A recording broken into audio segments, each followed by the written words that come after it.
What is happening, everybody? It's time for another MLB Live Before Lock. Myself and Matt Belman going to be breaking down tonight's slate, and could be a dicey one. We had some afternoon games, we got night games. There's some weather concerns here. We're going to be breaking down everything that you guys need to know to make some money today. So as you're watching, do us a favor, like the video, subscribe to the YouTube channel. We've also got a number of deals that are going on at the moment. We'll be talking about over the course of the show. One that I do want to bring up right now at the top, though, is going to be our Masters promo, because I assume that there's a good chance a lot of you are going to be playing PGA DFS for the Masters tomorrow. $1 million to first place over on DraftKings. And if you guys sign up for any of our monthly packages for PGA, we got links for it below. You want to use the promo code MASTERS because that's going to get you 40% off your first month subscription. So take advantage of that, and that will optimize your chance to win $1 million tomorrow. I did put out a video on how I use the Sims tools for PGA, as well as including a breakdown of some of the golfers that I'm going to be targeting. If you guys want to check that on the YouTube channel, joined here by Matt Belman. So,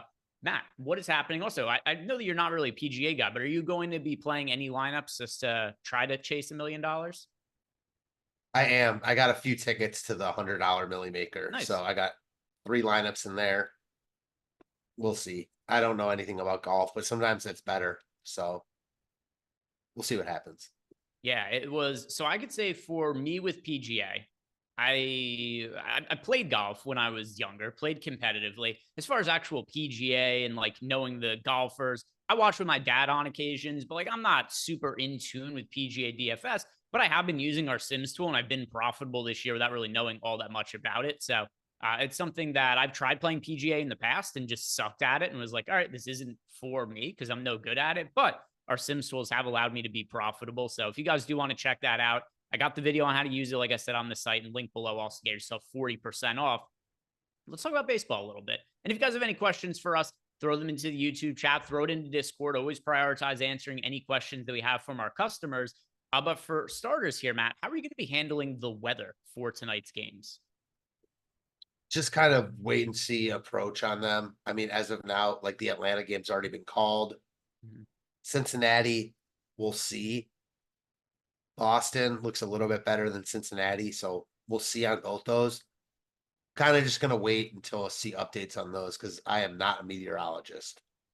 All right, let's look up so here's the one thing we can be fairly confident in. The Atlanta Braves game, don't play that one. There's 0 fantasy points there. The game's already been rained out. We know that that's the situation there.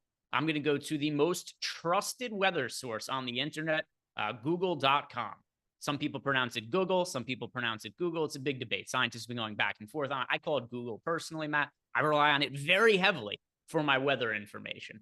What we are finding here from a weather source in Google in Cincinnati, Ohio, not all that far from you, living in Cleveland, it looks not great to say the least. We have about a 60 to 70% chance of rain all through the night. So with that being the case, unless it changes, this is a game I don't want in my player pool. I have built out lineups in the Sims and just left it in for now, but it's a game that I do envision myself taking out in the next hour before we get to lock, because it does look like a pretty dicey game there. So I think it's totally fine. You don't have to make the decision right at this moment, but if you were building out your lineups right now and had to decide leave them in or take them out, how would you approach it? Would you go 0 exposure to this game? Would you be okay with some of it? How exactly would you look at it? Definitely not the spot where I want like some of it. It's kind of all or nothing. I think if you're multi-entering, having some of it is worthy. For me, playing minimal lineups, I'd probably just get away from it altogether. Yeah, I'm pretty sure I'm going to end up fading it, but still, if the weather does improve, it's worth keeping our eye on. But as of right now, it's not that encouraging looking. It looks like it's going to be a pretty shitty weather game. If it changes, I'll update everybody in Discord and say, hey, this game is looking a little bit better now, but not exactly what I am thinking is going to be the most likely occurrence for this game. Before we start talking about some of the individual games, this is a smaller slate. So any general thoughts on either small slate strategies? We haven't talked about a lot of them this year, or just anything else that's like an overarching thought you have about this slate? Yeah, all the stuff we talk about on main slate just applies more like the game theory stuff. Ownership gets more concentrated. Now, sometimes that ownership is worthy, sometimes it's not. So you got to pick your spots, but getting different on small slates can pay a lot of dividends. Yep, it's good spots to find leverage, and we'll be going into all of the ownership and all of the projections, all the different pitchers, because for a slate of this size, we should leave no stone unturned because there is a whole lot to, well, not a whole lot. There's a whole minimal amount to talk about in terms of spots compared to other spots, but in terms of other compared to other slates, but we could really make sure we use this time to talk on everything. And Devin Neiman in chat says, it sucks because I really like Green tonight. Yeah, also something that I think we could do over the course of the show, because Jordan has the Sims pulled up on screen.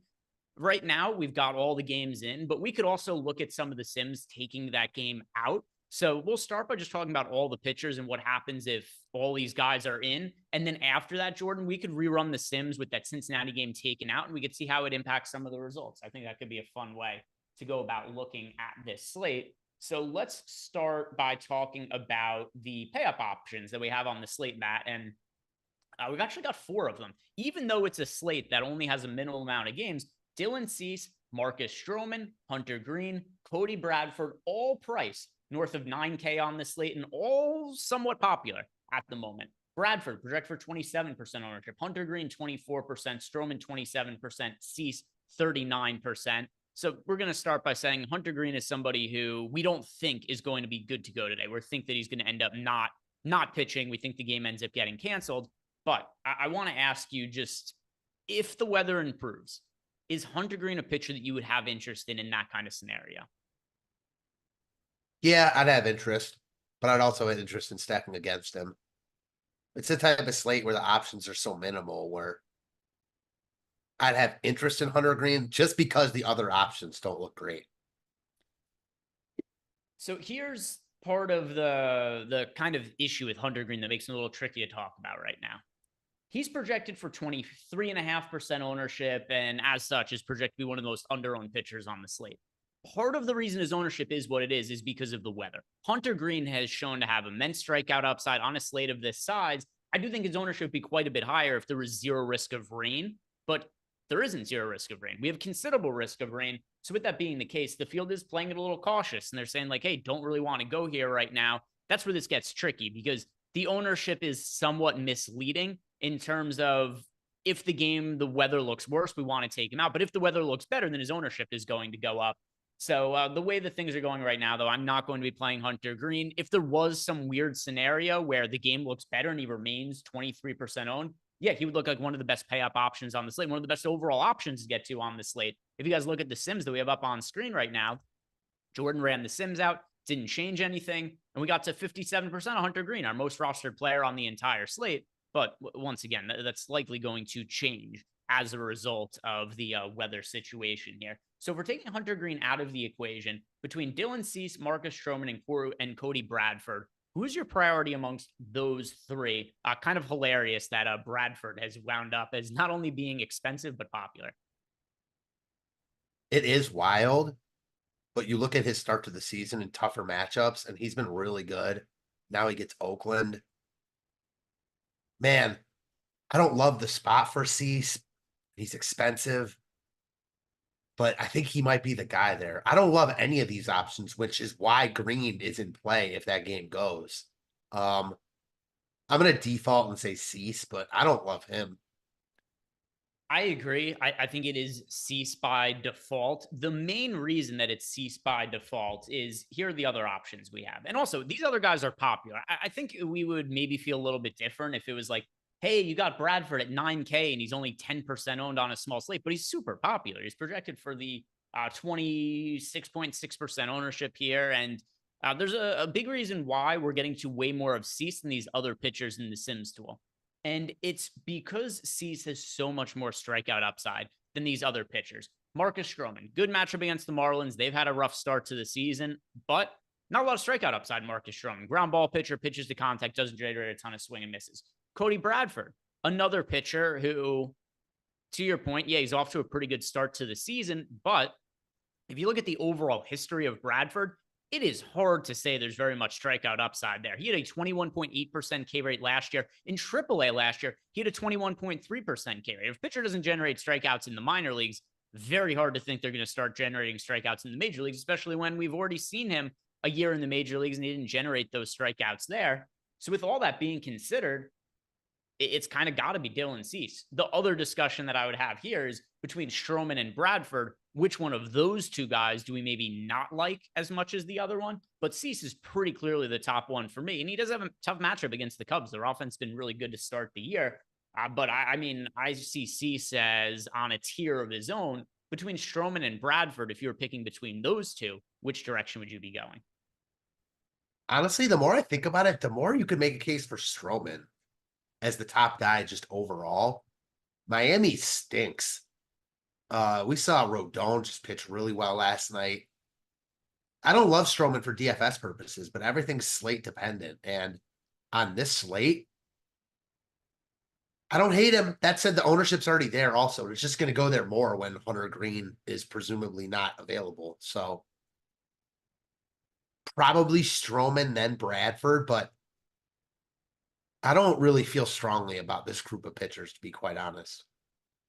So with that in mind, we'll work our way down here. You don't have to say the name of the pitcher yet, but if I get the hiccups during the show, that would be nothing worse. I'm telling you, you guys think that you've been tortured or felt uncomfortable before. I'm feeling hiccups coming on. There'll be disaster if I have to go through a show with hiccups.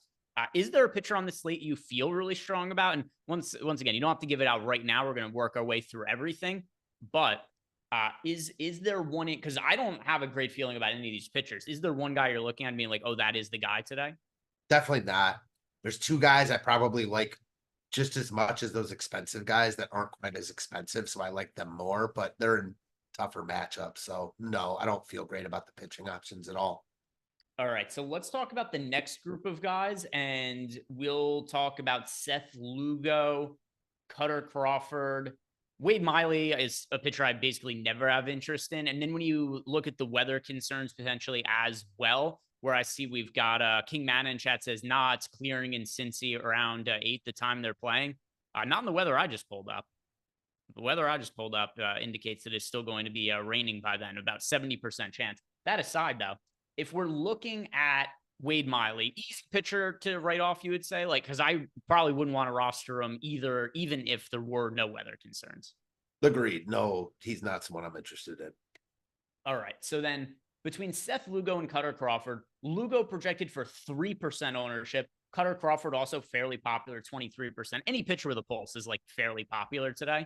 So we've got Cutter Crawford, tough matchup against the Orioles. We've got Jackson Holliday making his MLB debut on the other side. We're going to have to talk about him when we talk about the hitters because he's not on the FanDuel slate and he is the Flatman 2K over on DraftKings. So that's going to be really interesting. But between Cutter Crawford and Seth Lugo, who's your priority between these two, if either? Right? Seth Lugo is in a really tough matchup, but he is picking up zero ownership, which is also going to pretty much always have utility on any slate of this size. Whereas Cutter Crawford at 7,900, brutal matchup against the Orioles, but still picking up some ownership because of how weak the pitching options are.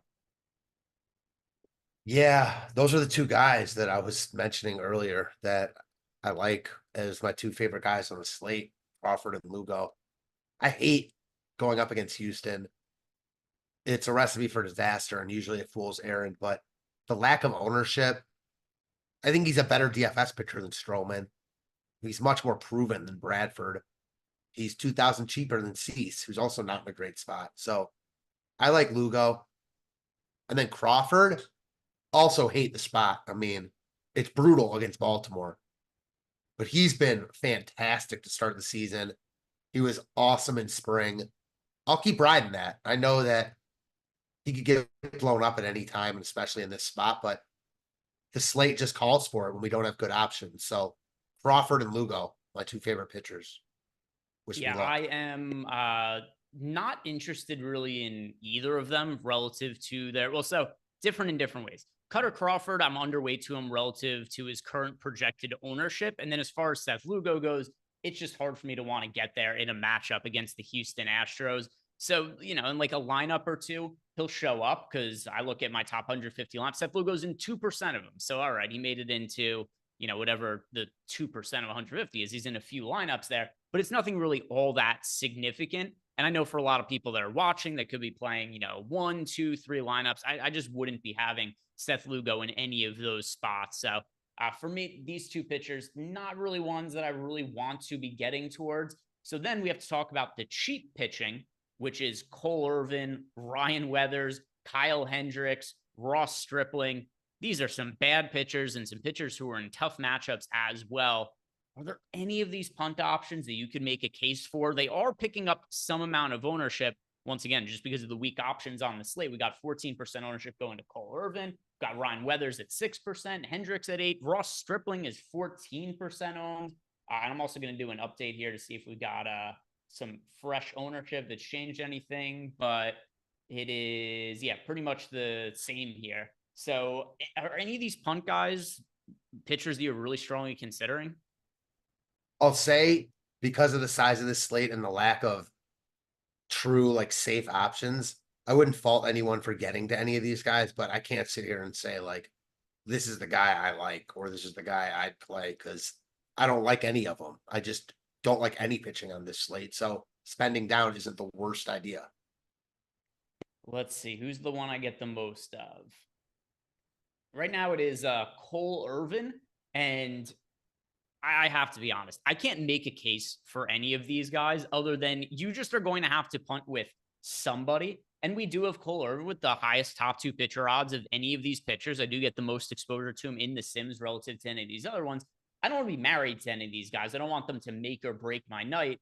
But Cole Irvin is right now in right around 20% of my lineup. So you could see the Sims that Jordan ran on screen. It is a little bit spread out here. He's got Weather showed up in 17% of lineups, Irvin in 16%, Ross Stripling in 11%. I don't think that's a bad way to approach it if you guys are playing multiple lineups, is kind of spray and pray with the cheap guys. But once again, if you're playing 1, 2, 3 lineups, the answer to me would be don't roster any of these guys. Just go to some of the more expensive options. And we got Casey Leatherwood in chat. Casey saying the pitching on this slate is gross. Yeah, you got that right. It is terrible. It is very gross. And probably the most talented pitcher with the most upside outside of Dylan Cease's Hunter Green, and we don't even expect him to play. So as far as the cheap pitchers go, I'm going to say that if I had to take a stand on one, I would go towards Cole Irvin, but I can't really have all that much kind of confidence in it. Anything else you want to add about these cheap pitchers? No, I think like you said it best, spray and pray. We check to see if we got any questions that came into Discord, which not quite yet. But if you guys are watching the show and you have any questions for us, don't forget to throw the questions into Discord and at me, because we could certainly go and hit on those. LeGrew50 saying the weather is a lie. This is like Larry David on Curb, where have you ever seen the episode where he goes and plays golf and runs into the weatherman? I have seen that. It is a fantastic episode. I always think about that when I do baseball shows early, just under the idea, it's like, what if I think the weather's going to be really shitty later? There's like a 90% chance of rain, and I'm doing like a strategy show in the morning, like, hey, weather's terrible, I don't want to roster it. And then all of a sudden the weather gets better later, and then it's like I have to play players from that game. I always think about that episode in those kinds of scenarios, but that's also why we kind of have the Discord where we could go and update people for those kinds of things there. But as of right now, I wouldn't say the weather is fake, just something to keep our eye on to see if it ends up going better or ends up looking even worse in an hour or so. Did you play the early slate, by the way? I did. Suffering through Zach Littell's 85 pitches to 3 innings currently. So yeah, how about you? Yeah, I was just checking. I have a Rocky. Yeah, so I played just one lineup, single entry. It's a Rocky stack that's doing fairly well right now. But I mean, there wasn't that many spots that are like crushing on the early slate. So apparently a Rockies line, a Rocky stack right now is good enough to be top 50 in the $121 single entry at the moment. But let's see what else we have to talk about at pitching. Any final thoughts on the DK pitching? Now we'll look at the FanDuel side of things, and I'll ask Jordan to rerun the Sims, and we'll take the Cincinnati game out and see what shows up after that. Yeah, not really. I think we kind of covered it all. All right, so let's talk about the pitchers from a FanDuel perspective then. And if we're talking about it on FanDuel, I don't know how you get away from Dylan Cease. Dylan Cease is only $9,300 on FanDuel. So if you look at the other pitchers that we had to consider, Stroman is $10,100 on FanDuel, still projected for 11% ownership. Hunter Green currently coming in at 19% owned. We're very skeptical of the weather in that spot. Then you got Cease at 9,300 is 29% owned. Bradford at $8,600 projected for 14% ownership. So I do think that when you look at Cody Bradford over on FanDuel, one thing that does benefit him on FanDuel at his price point is in that matchup against the Oakland A's, where we talk about how the win bonus and the quality start bonus matters more on FanDuel, pitchers working deep into games than it does on something like DraftKings. Bradford is fairly likely to pick up a win bonus against the Oakland A's today. So that is something that certainly plays in his favor as far as safety goes on FanDuel. But I don't know how you get away from Dylan Cease when he's only $9,300. Yeah, same. And playing just for the win like that is a risky proposition. So I'm with you. I think Cease is just the guy there. If you had to roster one of the other pay up options on FanDuel, who would be the guy that you go to on a single pitcher site if it wasn't going to be Dylan Cease?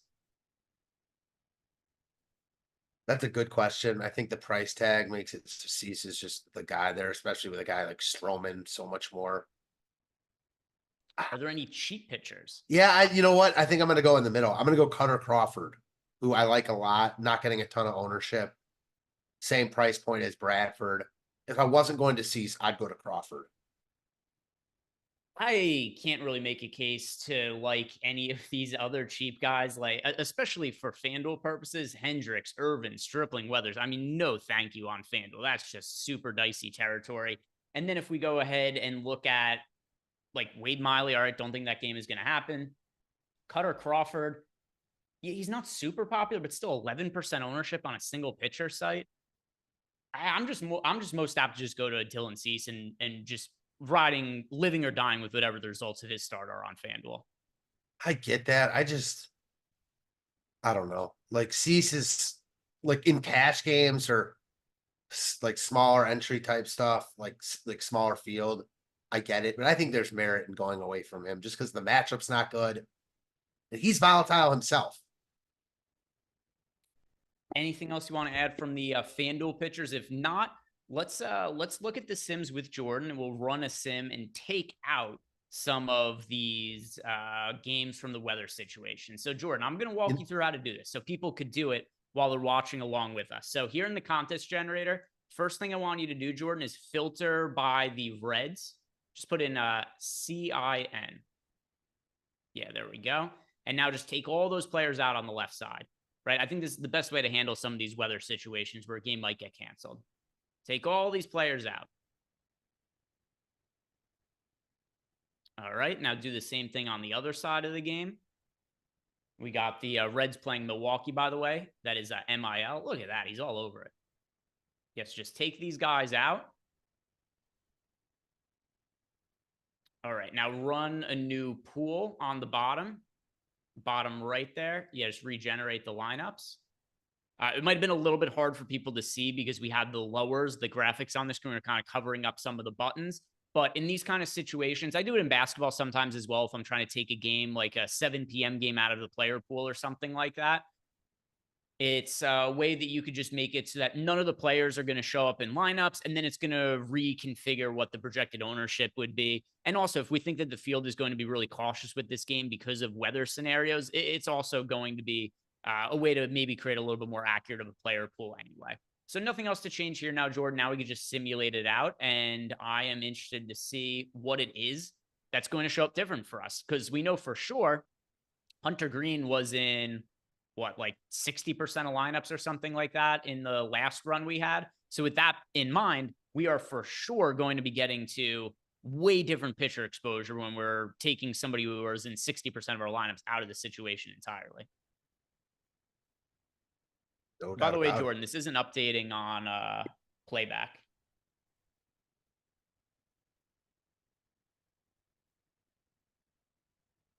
Or maybe it's just behind. Oh, that's weird. Oh my God. I am apologies. I didn't realize that. So here's Jordan. I'll tell you what I was looking at is I was looking at you do it on the left, and then I saw you do it again on the right. And I was thinking that playback was like oddly delayed for some reason, but that was not the reason. It was just I didn't realize you had to do it in two separate windows. So yeah, Jordan's going to be doing it over in playback now as well, guys. And what he's doing right now is just misspelling Milwaukee. I know MIL, difficult to spell. And then he is taking all those players out of the pool, and then he's going to rerun it. So yeah, Dan06712 said he can't see it. Well, there we go. Jordan's doing it right now.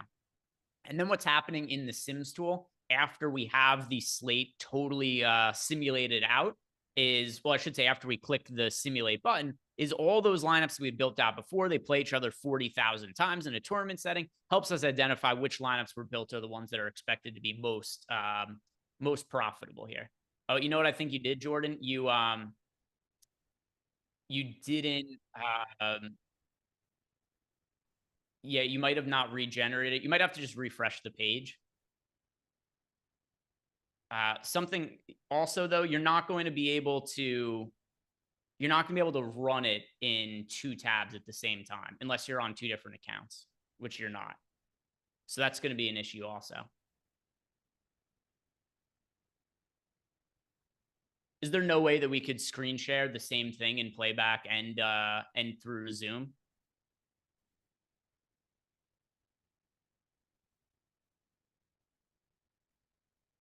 No. We want these players out. Yeah, it looks like you're adding them back in, though.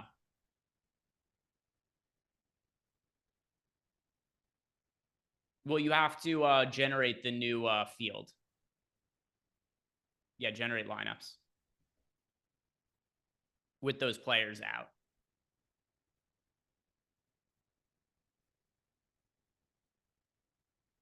Yep. Yeah, regenerate the pool. We've got some questions here. Sean G saying you can run it in a different browser. Yeah, but I don't think that's what Jordan is doing at the moment here. It's a screen sharing issue on multiple different platforms.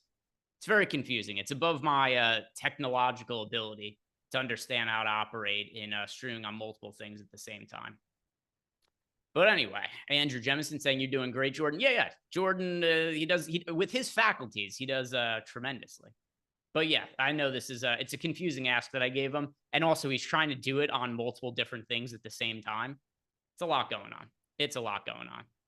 Bug Boy says he's way too high for this. You also got a lot of eyes, Bug Boy.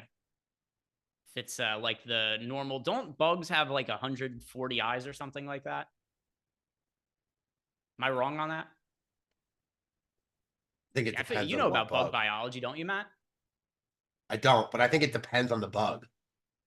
I don't know about that. I have no idea.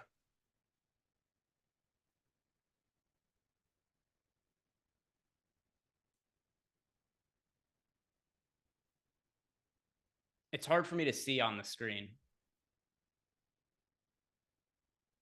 Yeah, just refresh it, Jordan. Yeah. Just refresh it.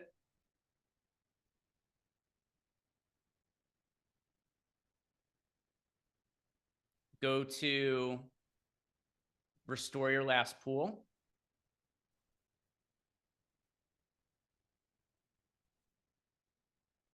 No. In the contest generator, you have to be on the contest generator. Okay, so in the contest generator, just go to the players and make sure we have them taken out.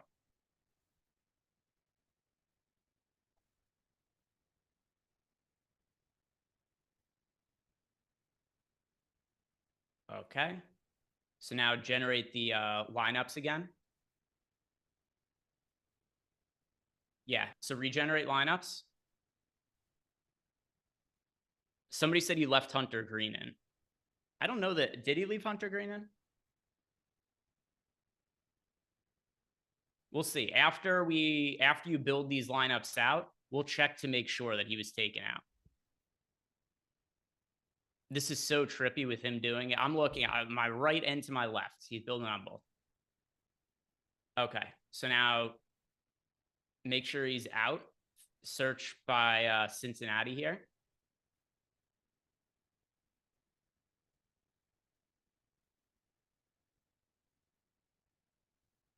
All right, so it's just not letting us take him out right now. All right, I'll let the dev team know.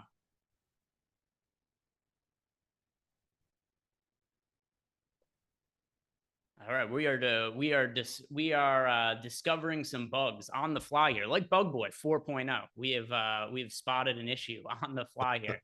It is not working. We're trying to take players out at the moment. So let's go ahead, Matt, and start just talking about. Well, also back out for June Sosa saying he's out. Yeah, not letting us take him out for whatever reason. We're building out lineups there. So I've just got Jordan running like a gazillion sims right here, and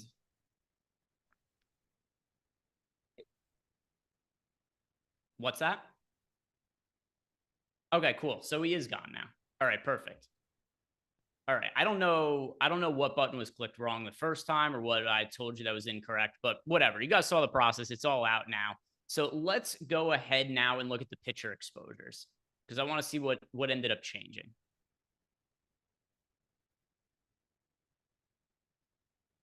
It's so blurry. It's hard to say. But anyway, Dylan Cease is now over. Oh, good man, Jordan, making it bigger. That helps. All right. So Dylan Cease is, no surprise, overwhelming the most popular pitcher we got once we took the Cincinnati and Milwaukee game out. So we're getting to a ton of Dylan Cease here. He's in 2/3 of our lineups. Nobody else showed up as being massively popular, though, Matt. It looks like we ended up really flat beyond that. Does that surprise you at all? Not really. I mean, I think it's Cease and then everyone else from a on paper perspective.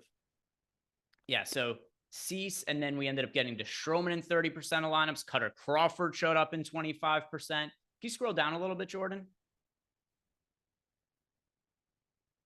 Yeah, Hunter Green did still show up in some lineups there. So that it looked like it minimized the amount, but it didn't take him out entirely. As far as the other pitchers, Cole Irvin, Ross Stripling, Ryan Weathers, it's really hard to really advocate for any of these guys. But it is kind of interesting to see that overall, if we do minimize the amount of Hunter Green that's in lineups, that it just kind of spread out pitcher exposure. It wasn't all of a sudden where like there was some other guy that really stood out. It was just, here's a bunch of guys that also look kind of okay. For somebody in chat, Sean said, is Cease worth fading in single entry? I wouldn't fade Cease today. I don't think he's a must play, but I don't think you have to fade him either. I think he's a good play, but not infallible to getting hit either. So I think so right now, if you had to say these are the two pitchers you want to play for DraftKings, who would be the two that you would go to? Probably Cease and Crawford, but I don't hate Stroman or Lugo or Bradford also. Like, I think Cease looks the best, but he's the most expensive and getting the most ownership. And in single entry, that'll just be that much higher. So I don't know. I get the Cease ownership, but I don't love it personally. And so, so for cash games, I think you're certainly playing Cease.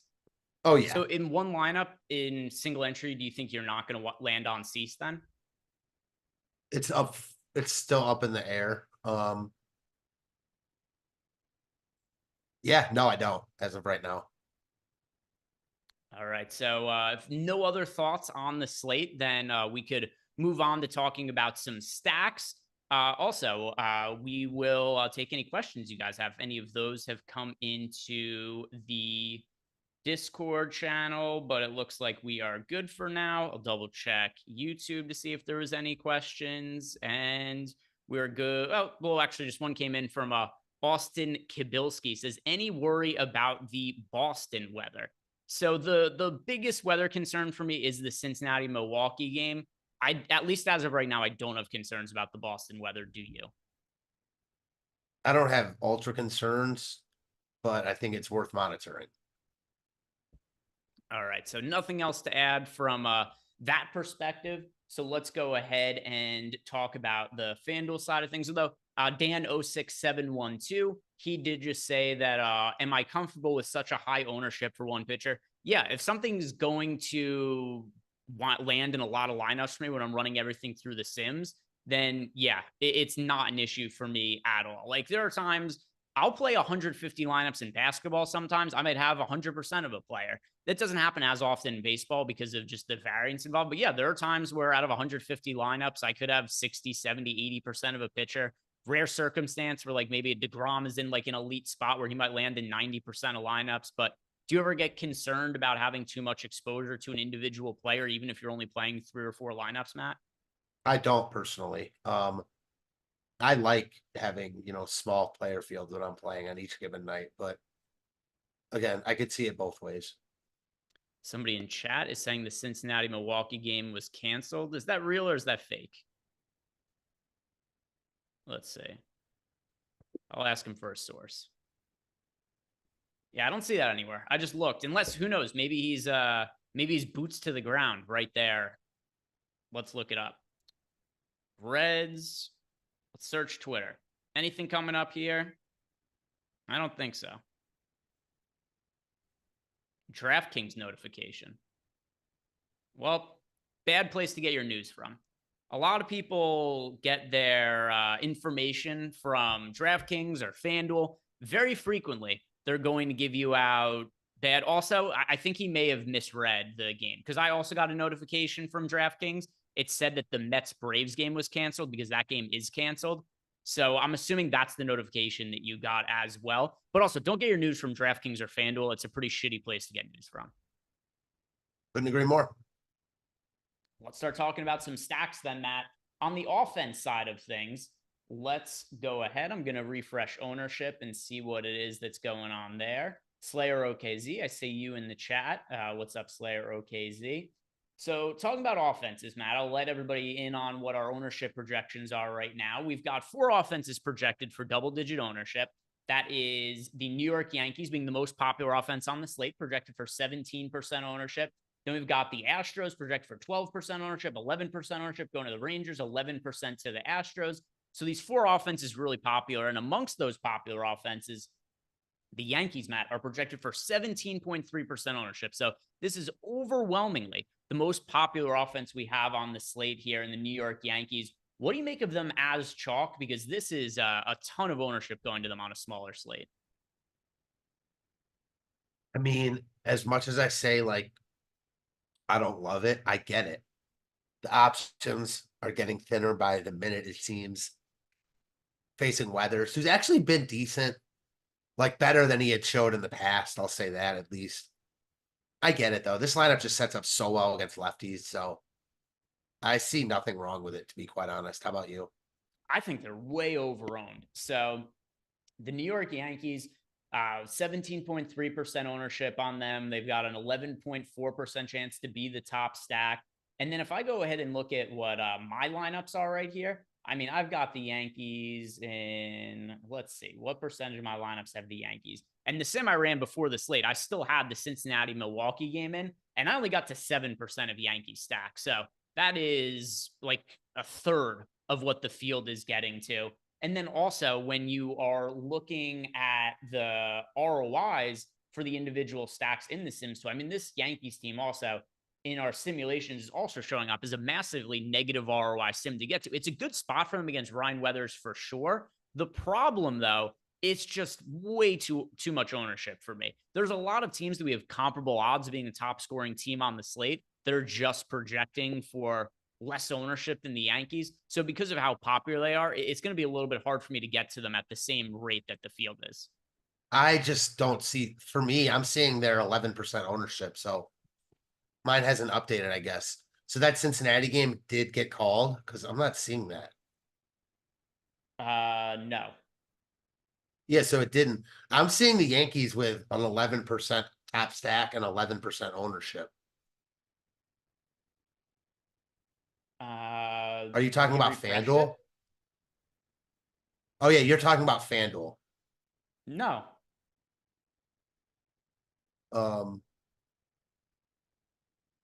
Maybe I was looking at FanDuel. FanDuel, I see the 17%. DraftKings, I see 11%. Jordan, tiebreaker. Go to the here we go. Jordan, go to the top stacks tool.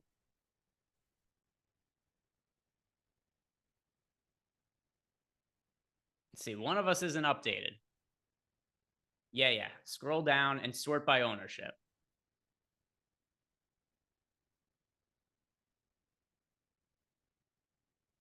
Can you make it a little bigger so I can see? Which one of us is looking at the most updated information? Mine says Looks like 18 Matt minutes ago. Does that say?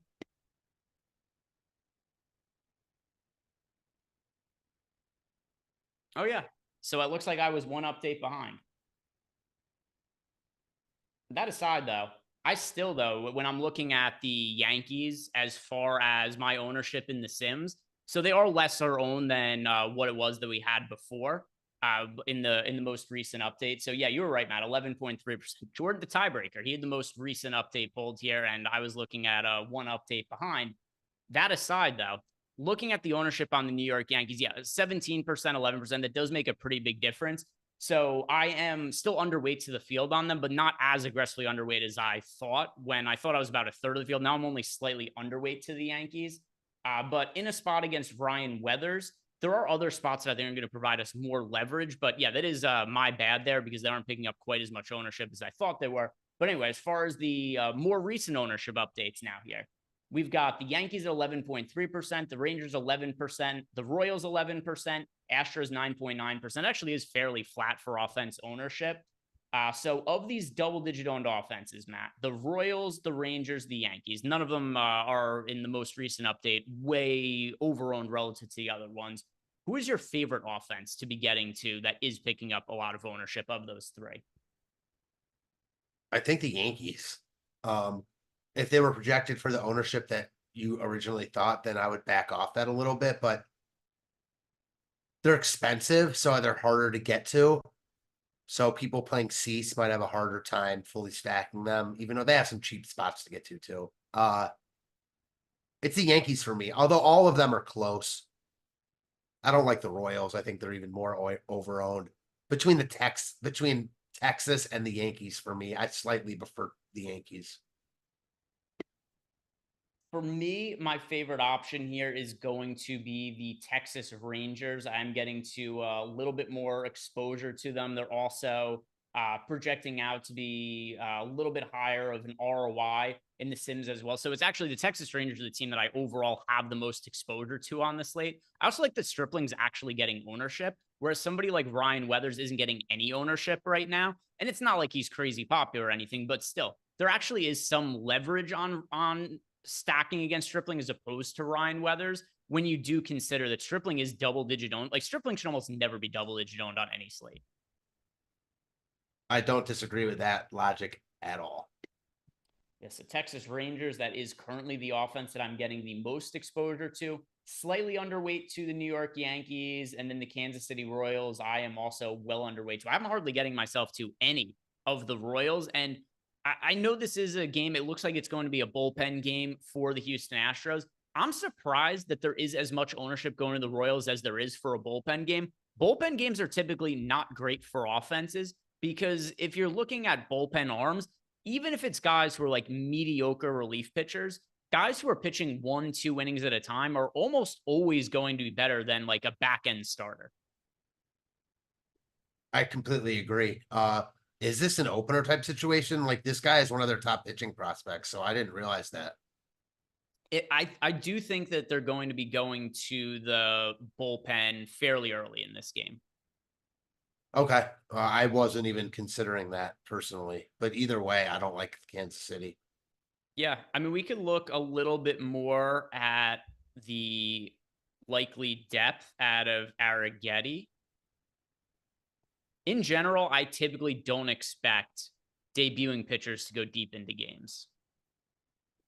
I feel Let's like that's look probably at because you would expect them to get hit hard. no, it's more so because teams are just really cautious with young pitchers. That's fair. All right, so Arrighetti, and I'm not saying that like he's only going to throw one inning or anything like that, but he's made 2 AAA starts this year. That he's pitched very well in both of them, and he has gone in terms of total innings, 4 innings in both of them. So considering here are his minor league starts: 4 innings, 2 runs, 4 innings, no runs, and they still left him at 4 innings in each of those outings. So with that being the case, like I assume we're probably getting his first minor league start. He pitched a shutout this year. in 4 1/3 innings, and they still took him out early. So that's why I think we're probably getting 3 or 4 innings out of him, and then it's going to the bullpen. Yeah, I have no qualms with that thought process at all. And so Tex is asking, could you run a one-off from KC? If so, who would it be? Yeah, I mean, you could, like, if I had to roster one Royals hitter, my answer is typically going to be like Bobby Witt Jr. But this is a team that I'm just not really finding myself getting to very much of. I have, yeah, in my last sim run, I got 0 5-man stacks of the Kansas City Royals. I'm right there with you. Not a team that I'm really looking to get to. If we look down at some of the other ownership on the slate map, the teams that are projected for ownership, not quite 10%, but close to it, it is the Houston Astros, the San Diego Padres, the Oakland A's, the Baltimore Orioles. These teams are all projected between 9.9 and 8% ownership, which I now know to be correct because I've updated my screen to look at the most recent data here. So, Matt, of these groups of teams, are any of them standing out to you? There is an offense that I'm kind of interested in here that makes me uncomfortable. Yeah, I don't think any one of them specifically stands out. I will say Houston looks really good from a leverage perspective. I like Lugo, but it's Houston. We saw it last night with Raggins. They've been hot. So I think it's Houston for me. How about you? So Houston's a very reasonable team to get to, right? I think they're showing up as under owned in the top stacks too. I do get overweight to the field on them, but if I'm looking to have a little bit of stones to me, have a little bit of balls here, not a team that necessarily I love as a 5-man stack, but as one-offs and secondary stacks, I think this is a good spot to get to the Oakland A's because Bradford is not typically a pitcher who is going to be picking up a lot of ownership on slates. And sure, he's pitched fairly well so far, but this isn't really somebody who I personally am crazy high on going forward. He's 26 years old. He's not a rated prospect. He's not somebody who has terrific stuff or anything like that. His fastball velocity is barely over 90 miles per hour. Last year, even though he primarily pitched out of the bullpen, he had a 5.3 ERA, he had a 4.68 FIP. I'm not sold that Bradford is a great real life pitcher. The A's are also terrible, but this is an offense that is always going to be extremely cheap, and you're going to be able to get them at modest ownership against a pitcher that's really popular. So if I'm looking for a highly owned pitcher that I think is has a chance to just not be good the rest of the season, I think that probably would be Bradford. So I'm willing to take some shots against him with secondary stacks on the A's. What prevents me from playing 5-man stacks of them is what do I need all that salary savings for today? It's just not all that necessary. So I'm going to be looking to go to the A's as some one-offs, as a secondary 3-man stack, and that gives me some salary savings to go up elsewhere while also getting myself some leverage off of Bradford. That makes a lot of sense. I mean, the first 2 slates that Bradford pitched on, the teams playing him were chalk. So I like spots like that a lot in MLB. Yeah, we've got Josh Gillum in the chat says, why is Bradford 9K? Because the other pitching options suck. So they're just like, hey, Bradford, good matchup against the A's. He's really expensive. And because it's a matchup against the A's, the field is going to be playing him a whole bunch. And I get it because of the matchup, but I have some concerns that Bradford is ever going to be a pitcher who's this popular or this expensive again the rest of the season. I don't think either of those things are likely to happen. I agree. Michael Mass in chat says, is there any weather to avoid today? He sees Atlanta is postponed. Yeah, so other weather that I think you could potentially want to be avoiding today is going to be the Cincinnati-Milwaukee game. That's another spot that is a concerning to both Matt and I. It's a game that if the slate was locking right at this moment, I wouldn't have it in my player pool because of weather concerns. I agree. Let's look at some of the other offenses on the slate, Matt, and then we could do some home run picks, and we could look for maybe some bets in Odd Shopper as well. And also, don't forget, guys, if you want to sign up for any of the tools at Stochastic, sign up using the links that we have below. It also grants you access to our Discord channel. But, Matt, if you go ahead and look at the lower-owned offenses on the slate, and we'll take Milwaukee, Cincinnati out of the mix, but talking about, I guess, Boston, the Cubs, Miami, of any of these lower owned teams, are any of them teams you're willing to take shots on? I don't hate Miami. Stroman's kind of one of those guys where, like, he's not a great DFS pitcher, but you don't want to go up against him. But he's also not usually pulling ownership. So kind of the same logic you said with Bradford. think applies to Stroman. He's a better pitcher than Bradford, but he still can get hit. So I think it's the Marlins for me, even though that's gross to say. The issue I have with there's leverage on the Marlins just because Stroman is so popular. The problem I have with stacking against Stroman, though, is he's such a heavy ground ball pitcher that doesn't typically yield really big starts against him, doesn't allow a lot of home runs. The one that's the most interesting to me is the Boston Red Sox in this range, because Cole Irvin is also picking up some ownership. And he's clearly the worst starting pitcher of all the teams that aren't picking up ownership today. The Red Sox clearly have the easiest matchup. The low-owned offenses that we have are the Red Sox against the Orioles, the Cubs against Dylan Cease, and the Marlins against Marcus Stroman. With the ownership being pretty similar on these lower-owned offenses, I'd rather take shots against Cole Irvin than shots against Dylan Cease or Marcus Stroman. Yeah, I don't hate that. They are more owned than the Marlins, though. And Irvin's not as high owned as Stroman. So, like, you're not getting as much leverage, but you're getting a much better team in an easier spot. So, I get it. I just think it's like there's plenty of ways to skin the cat, you know? That's what they say. I've always been confused by that saying. I brought it up before. Was I doing the show with you? Somebody got very upset. He had never heard of the saying before, and he thought we were just killing cats. Well, you mean someone on this that you were doing a show with? No. In YouTube chat. I think we're doing the show together. This was a while ago, though, like a year ago. One of us had said there's many ways to skin a cat. Yeah. And I thought about it for a second. It's like, that's a very weird turn of phrase. Like, how did that come to be where somebody said there's many ways to skin a cat? The guy in chat had never heard of it before. And he was like, why are you guys killing animals? And he just didn't really understand. But to skin a cat, turn of phrase. It's a common saying, but it's very weird when you think about it. Somebody's like, hey, there's a lot of different ways you could kill cats. And then somehow that became just a phrase that became part of vernacular. But yeah, it's definitely a weird one. But anyway, anything else you have to add about stacks for today? I don't think so. It's definitely a slate where, like, at the end of the night, if anything was the top stack, I wouldn't be all that surprised. Even the Cubs, like, Cease is good, but the Cubs are good. They got to Yu Darvish the other night. They've gotten to a couple good pitchers recently. So it's that type of slate, you know? We did have somebody in chat. It was, who was it? Einsteinium asked, was it Einsteinium? Where'd it go? Oh, yeah, here it is. Einsteinium asked, do we have any interest in the Cubs today? If you're playing like one or two lineups, no. But over the course of playing like mass entry lineups, yes, I do have some interest in the Cubs just because there's so few teams to pick on. And then you've also got a pitcher in Dylan Cease who's going to be really popular on the other end. So just from the leverage standpoint, yeah, but like not a priority if you're only playing a lineup or two. I agree. I don't like them. I was just calling them out, like, you know, as it's not the craziest thing in the world, but that was it.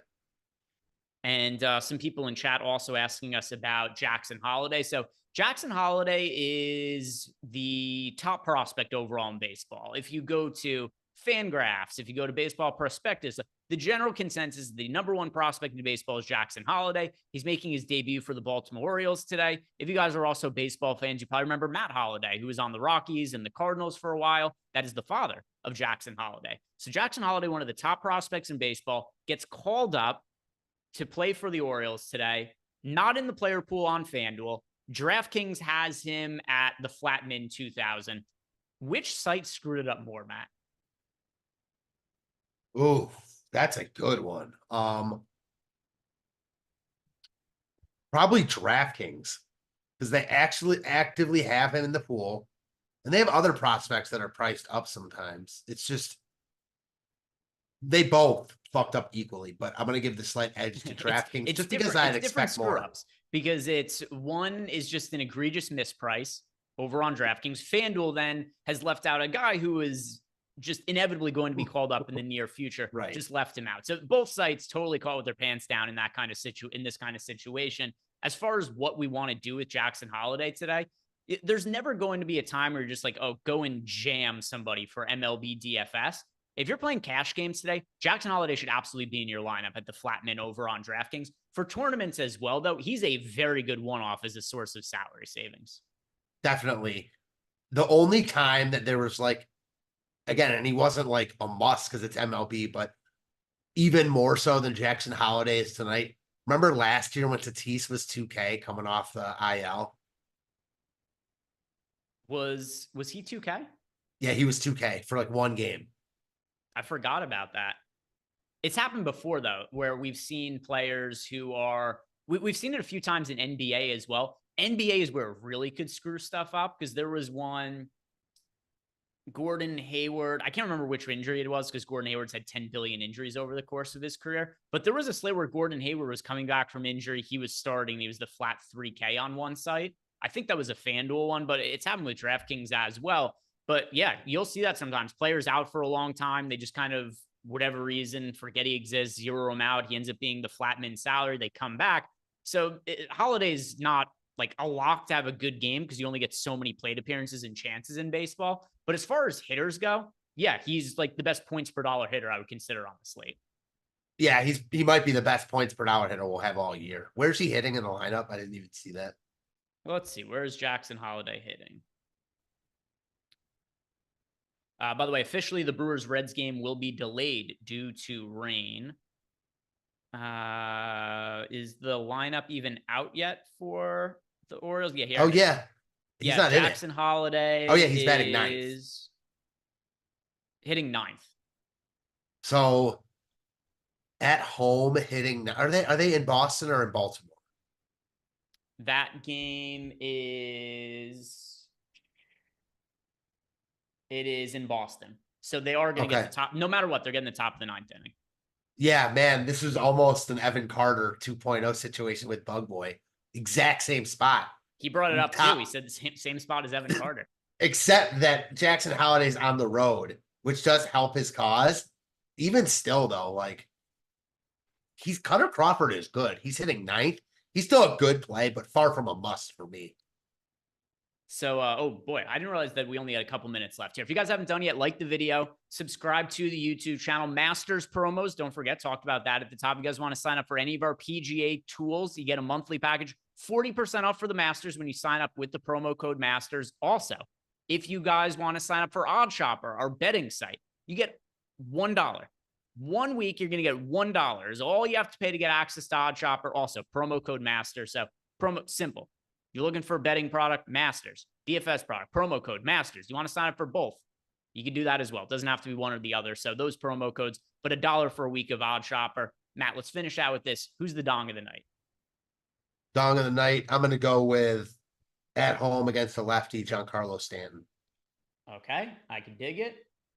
I am going to go with...